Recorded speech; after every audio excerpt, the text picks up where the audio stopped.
Era diciembre de 1987 y el equipo blanquiazul disputaba la punta del campeonato con Universitario de Deportes. Las fiestas navideñas se aproximaban.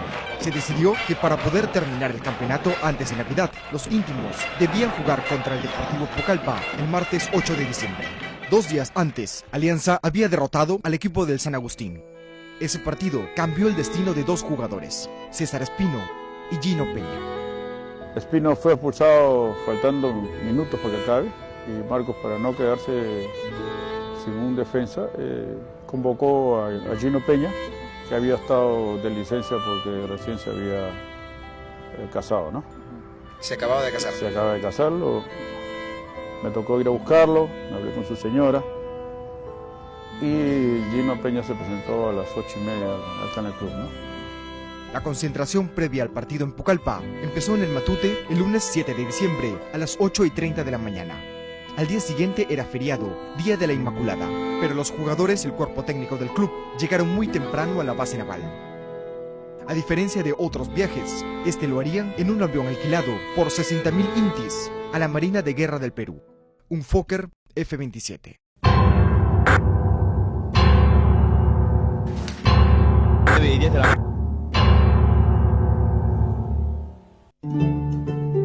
Alex Berrocal era en ese momento uno de los jefes de equipo de los potrillos de la Alianza Lima. Esa mañana del 8 de diciembre subió al Fokker y fue el único que decidió bajar. Llegué a la base naval y como íbamos en charter, entonces todo el mundo quería ir y venir lo más rápido posible. Y en ese interín, la demora del piloto fue que yo decidí ya no acompañar al equipo, ¿no? O sea, el piloto demoró, ya estaban todos, toda la tripulación estaba, lo único que faltaba el piloto, ¿no? Entonces, el piloto se demora y yo le digo al doctor Suárez, colega, yo me quedo. ¿Ah, sí? ¿Por qué? No, ya me quedo mejor. No. Entonces, profe, le digo, ya, entonces el Calderón. A Calderón. Profe, yo me quedo. Ya, correcto.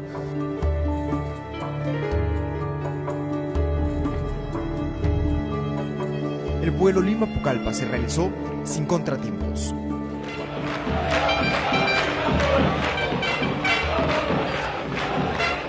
El partido contra Deportivo Pucallpa lo ganó Alianza Lima con un gol de Carlos Pechito Bustamante.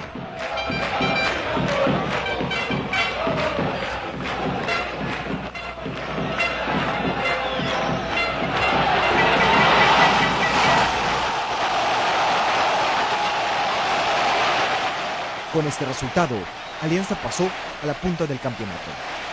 Después del partido, el equipo se dirigió al Hostal Confort a tomar una ducha y prepararse para partir de inmediato a Lima.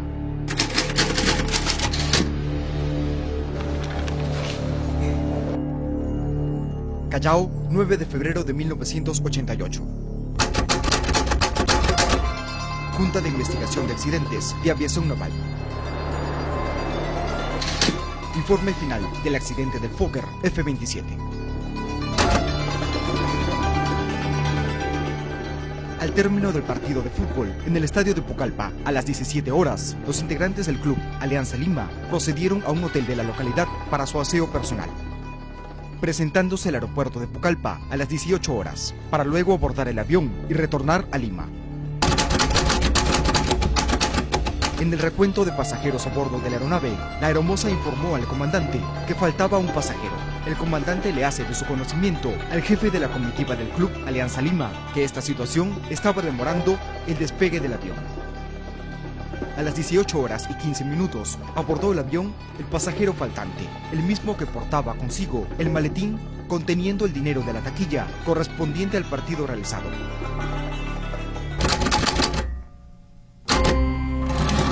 Estos hechos hicieron que el avión despegara de Pucallpa a las 18 horas y 31 minutos y no a las 17 horas y 20 minutos.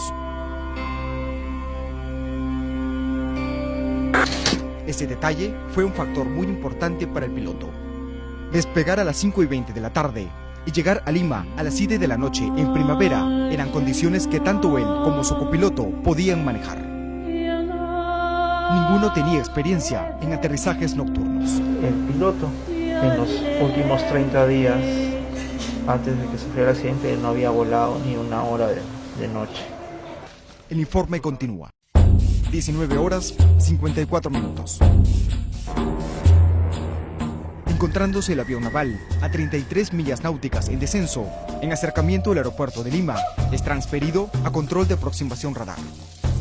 19 horas 55 minutos. El control de aproximación radar autoriza al avión naval para una aproximación por instrumentos en la pista 15 del Aeropuerto Internacional Jorge Chávez.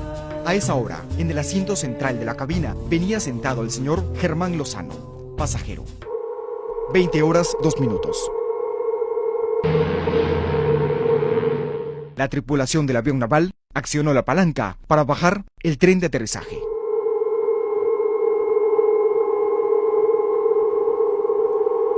...20 horas 2 minutos 10 segundos. La torre de control de Corpac le comunica al avión naval tenerlo en vista en aproximación a la pista 15, autorizándolo al aterrizaje.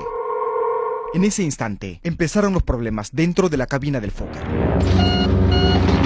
20 horas 2 minutos 37 segundos.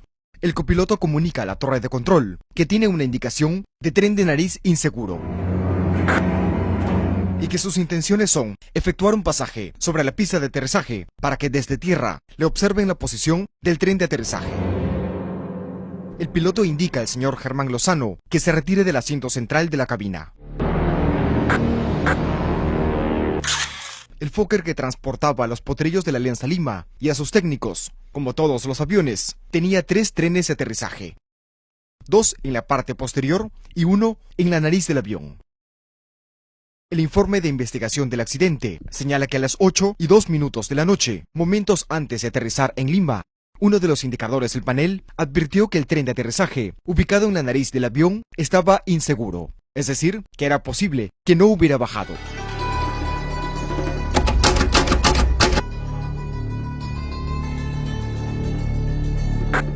En ese instante, el piloto decidió sobrevolar el aeropuerto para que el personal en tierra observe a simple vista si el tren de aterrizaje había bajado correctamente.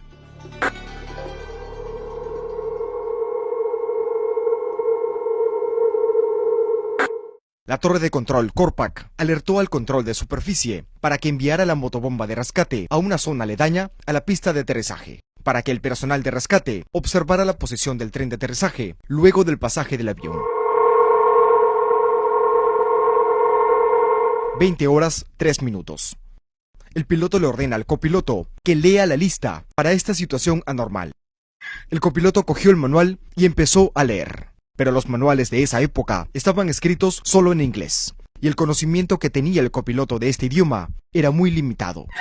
Cuando la nave se disponía a sobrevolar el aeropuerto, el piloto decidió emprender una maniobra para intentar solucionar el problema.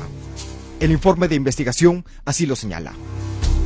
En su acercamiento a la pista 15, el piloto efectuó por 2 veces consecutivas el cambio de actitud de nariz arriba-abajo, con la finalidad de que por fuerza de gravedad se asegurara el tren de nariz y se corrigiera el desperfecto. Esta maniobra, según pilotos consultados, consiste que, en pleno vuelo, el piloto levanta la nariz del avión y la baja intempestivamente, para que el tren de aterrizaje de la parte delantera baje, o mejor dicho, caiga por la fuerza de la gravedad. Un piloto experimentado en vuelos comerciales no utiliza esta maniobra brusca porque despierta el temor entre los pasajeros. Aquella noche, el piloto hizo esta maniobra y los íntimos supieron entonces que sus vidas estaban en peligro. El problema del tren de nariz no se solucionó. Este movimiento no usual de la aeronave generó desconcierto, ante lo cual algunos pasajeros se pararon de sus asientos, dirigiéndose hacia la cabina de pilotos para indagar sobre lo que acontecía.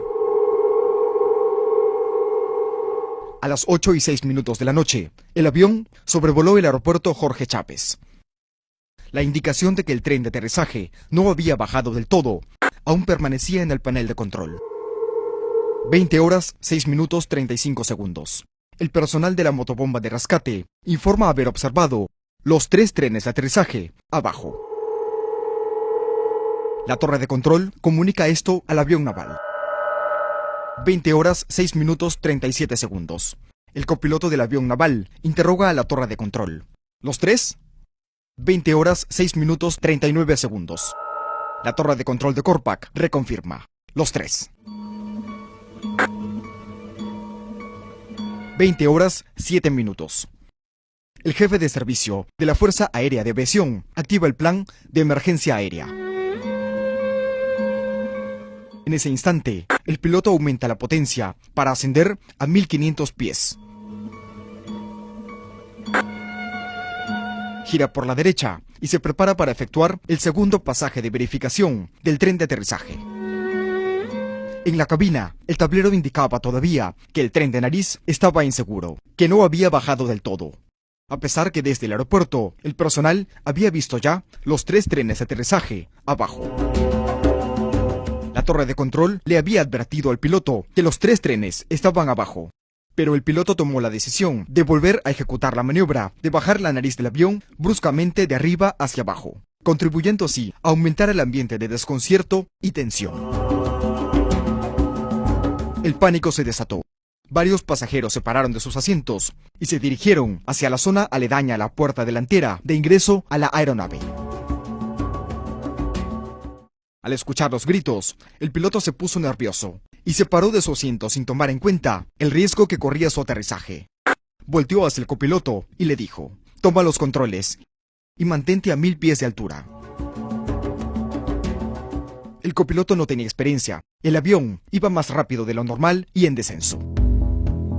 El piloto voltea hacia el mecánico y le ordena que los pasajeros y tripulantes que están parados regresen a sus asientos y que se amarren. Desde la torre de control intentaban avisarle al piloto que los 3 trenes de aterrizaje habían bajado, pero solo recibieron una respuesta automática del copiloto: «Espere, al momento efectuando procedimiento de emergencia». El piloto había entrado en pánico. No escuchó que desde la torre de control lo llamaban para avisarle que los 3 trenes de aterrizaje habían bajado. No respondió a los llamados de la torre. Un informe de la compañía Fokker, que lo había evaluado un año atrás, había determinado que el piloto Edilberto Villar, bajo condiciones de estrés, tiende a desorientarse.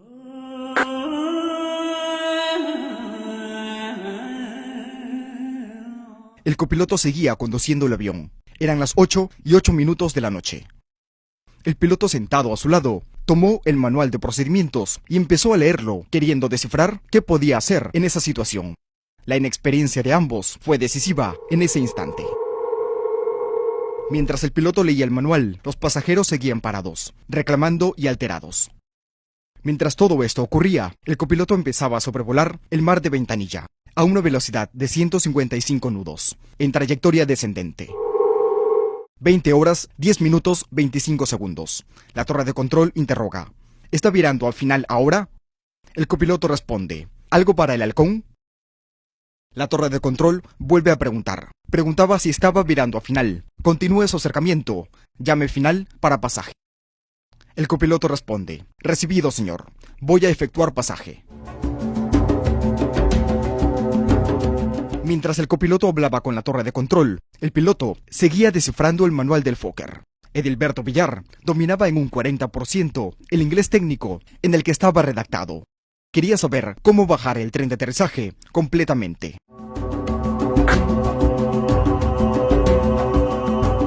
Estas múltiples tareas disminuyeron su capacidad de atención de los altímetros.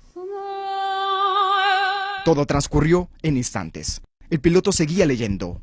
El copiloto, al mando del Fokker, intentaba bajar la velocidad, pero su falta de experiencia al mando de un avión dificultó su tarea. Mientras lo intentaba, se olvidó de monitorear el altímetro, el cual indicaba descenso continuo. 20 horas, 14 minutos, 12 segundos. La torre de control pregunta: ¿me confirma si mantiene contacto con el terreno? No hubo respuesta. En ese instante, y tal como lo señala el resultado de la investigación interna de la Marina, ni el piloto Edilberto Villar, ni el copiloto Fernando Morales Dapueto se percataron de lo que indicaba el altímetro. Ninguno se dio cuenta de que en medio de la noche el avión había descendido constante y peligrosamente. En ese instante, el copiloto del Fokker decidió escapar y salvar su vida. El copiloto voltea hacia el piloto y le dice: «Usted lo tiene». El copiloto entregó bruscamente el mando del avión al piloto. Acto seguido, desplaza su asiento hacia atrás. Se desamarra de su asiento, se saca los audífonos y abandona la cabina de pilotos. El piloto, dentro de su sorpresa, toma los controles de vuelo, nivela ligeramente las alas e impacta. Edilberto Villar no era consciente de que estaba tan cerca del mar. Eran las 8:14 de la noche del martes 8 de diciembre de 1987.